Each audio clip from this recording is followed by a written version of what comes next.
The human brain is, without a doubt, the most mysterious, complex, and fascinating organ in the human body.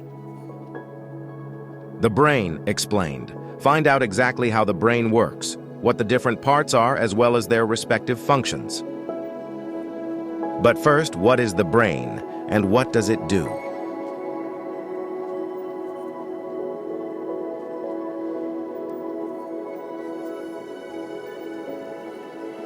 It's the control center of the body in charge of controlling thoughts, memory, and speech. Arm and leg movements, and the function of many organs within the body.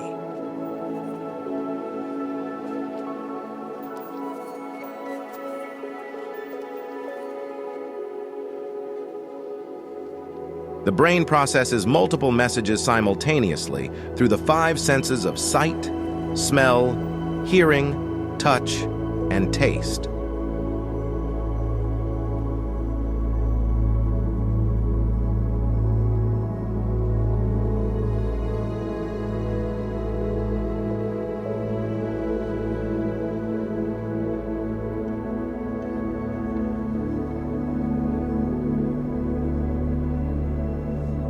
The sense of touch relies on a complex arrangement of sensory receptors that detect physical stimuli in our environment and from inside our body.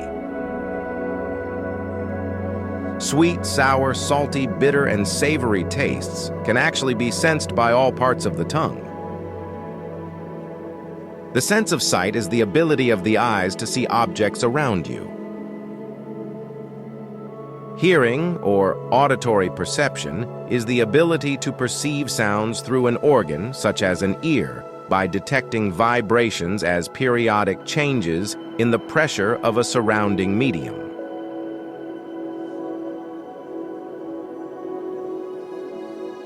The sense of smell, or olfaction, is the special sense through which smells or odors are perceived.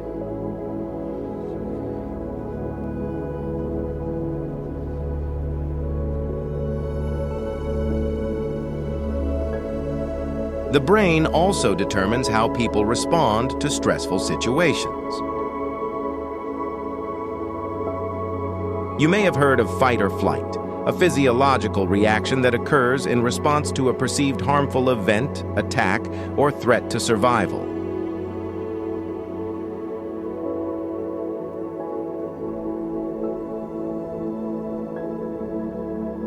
The human brain is made up of billions of cells called neurons. Junctions between neurons, known as synapses, enable electrical and chemical messages to be transmitted from one neuron to the next in the brain.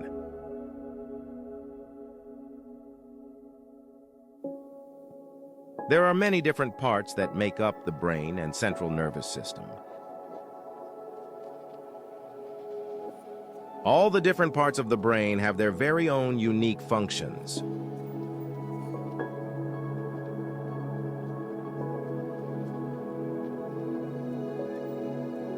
The main parts of the brain are the cerebrum, cerebellum, and brainstem.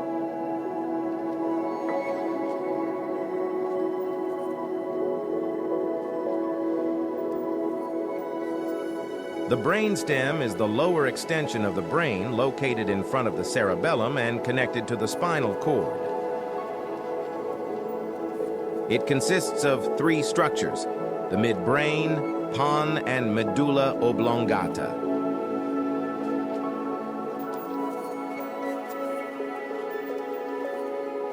Many simple or primitive functions that are essential for survival are located in the brainstem.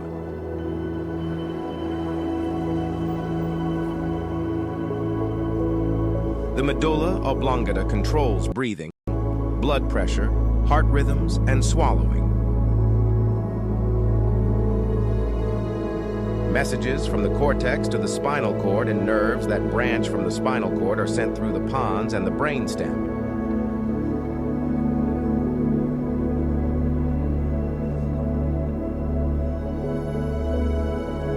The cerebellum fine-tunes motor activity or movement, for example, the fine movements of fingers as they perform surgery or paint a picture.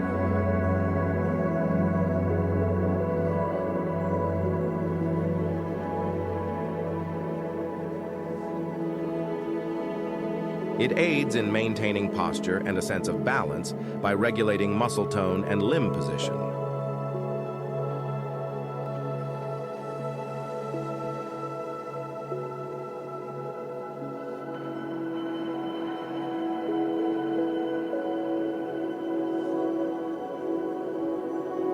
The cerebellum is important in one's ability to perform rapid and repetitive actions, such as playing a video game.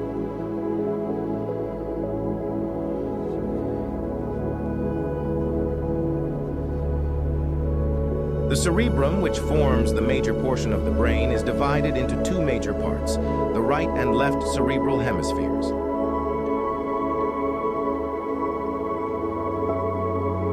The two sides of the brain are joined at the bottom by the corpus callosum. The corpus callosum connects the two halves of the brain and delivers messages from one half of the brain to the other.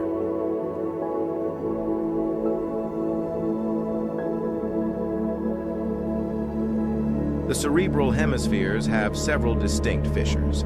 By locating these landmarks on the surface of the brain, it can effectively be divided into pairs of lobes.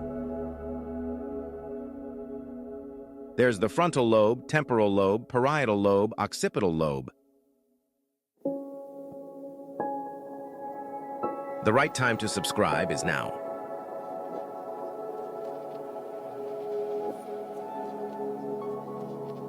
The frontal lobes help control thinking, planning, organizing, problem-solving, short-term memory, and movement.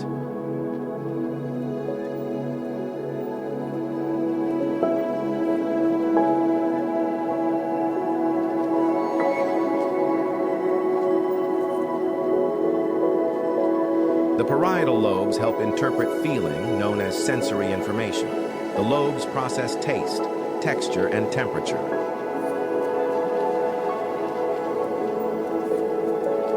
The occipital lobe processes images from your eyes and connect them to the images stored in your memory. This allows you to recognize images.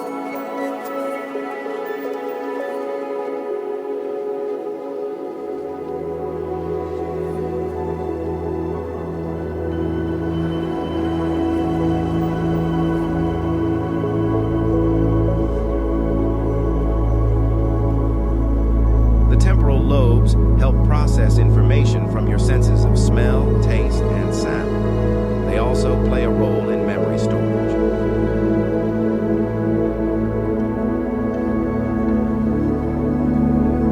Structures deep within the brain control emotions and memories.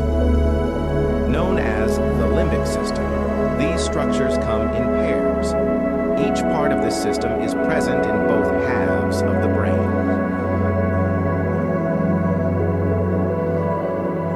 The thalamus acts as a gatekeeper for messages passed between the spinal cord and the cerebrum.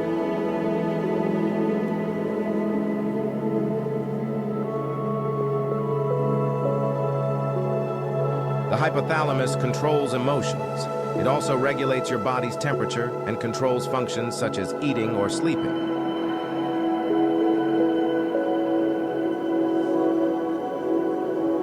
The hippocampus sends memories to be stored in areas of the cerebrum. It then recalls the memories later.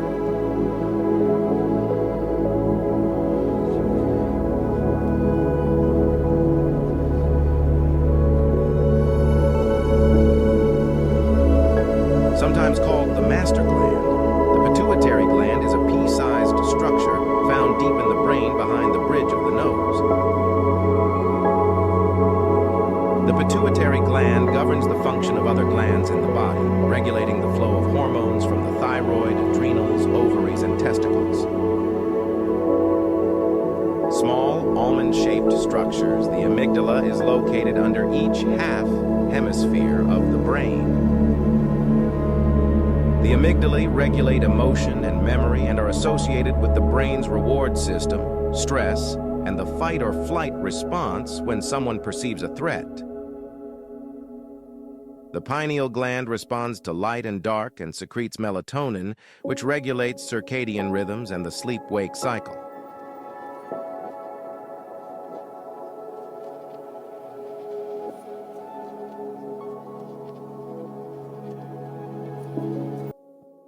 Its location deep in the brain suggested to philosophers throughout history that it possesses particular importance. This combination led to its being regarded as a mystery gland, with mystical, metaphysical, and occult theories surrounding its perceived functions. The brain is about 60% fat. The remaining 40% is a combination of water, protein, carbohydrates, and salts. The brain is enclosed within the skull, which provides frontal, lateral, and dorsal protection. The skull consists of 22 bones, 14 of which form the facial bones, and the remaining 8 form the cranial bones. 3 layers of protective covering called meninges surround the brain and the spinal cord. These membranes, the dura mater, arachnoid mater, and pia mater, protect and anchor your brain and provide a support system for blood vessels, nerves, lymphatics, and the cerebrospinal fluid that surrounds your central nervous system. The dura mater is the outermost layer of the meninges and is located directly underneath the bones of the skull and vertebral column. It is thick, tough, and inextensible. Spaces between the layers allow for the passage of veins and arteries that supply blood flow to the brain. The pia mater is located underneath the subarachnoid space. It is very thin and tightly adhered to the surface of the brain and spinal cord. It is the only covering to follow the contours of the brain, the gyri and fissures. The pia mater is rich with veins and arteries. The arachnoid mater is the middle layer of the meninges, lying directly underneath the dura mater. It consists of layers of connective tissue. Below the arachnoid mater is the cerebrospinal fluid, or CSF.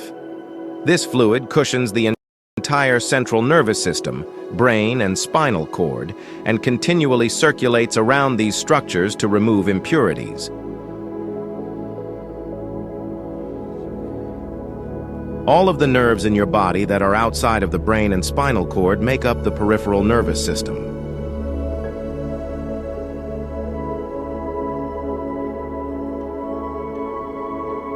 It relays information between your brain and your extremities, such as your arms, hands, legs, or feet. It includes the cranial nerves, spinal nerves, and their roots and branches, peripheral nerves, and neuromuscular junctions. The anterior horn cells, although technically part of the central nervous system, CNS, are sometimes discussed with the peripheral nervous system because they are part of the motor unit. In the peripheral nervous system, bundles of nerve fibers or axons conduct information to and from the central nervous system. The autonomic nervous system is the part of the nervous system concerned with the innervation of involuntary structures, such as the heart, smooth muscle, and glands within the body. It is distributed throughout the central and peripheral nervous systems. Neurons have special structures that allow them to send signals rapidly and precisely to other cells. They send these signals in the form of electrochemical impulses traveling along thin fibers called axons, which can be directly transmitted to neighboring cells through electrical synapses or cause chemicals called neurotransmitters to be released at chemical synapses. The primary function of the nervous system is to control the body. It does this by extracting information from the environment using sensory receptors, sending signals that encode this information into the central nervous system, processing the information to determine an appropriate response, and sending output signals to muscles or glands to activate the response. This concludes the human brain and nervous system. We've covered the brain, its different parts and functions, the central nervous system, the peripheral nervous system, and how the brain works. Subscribe now for more anatomy-related content.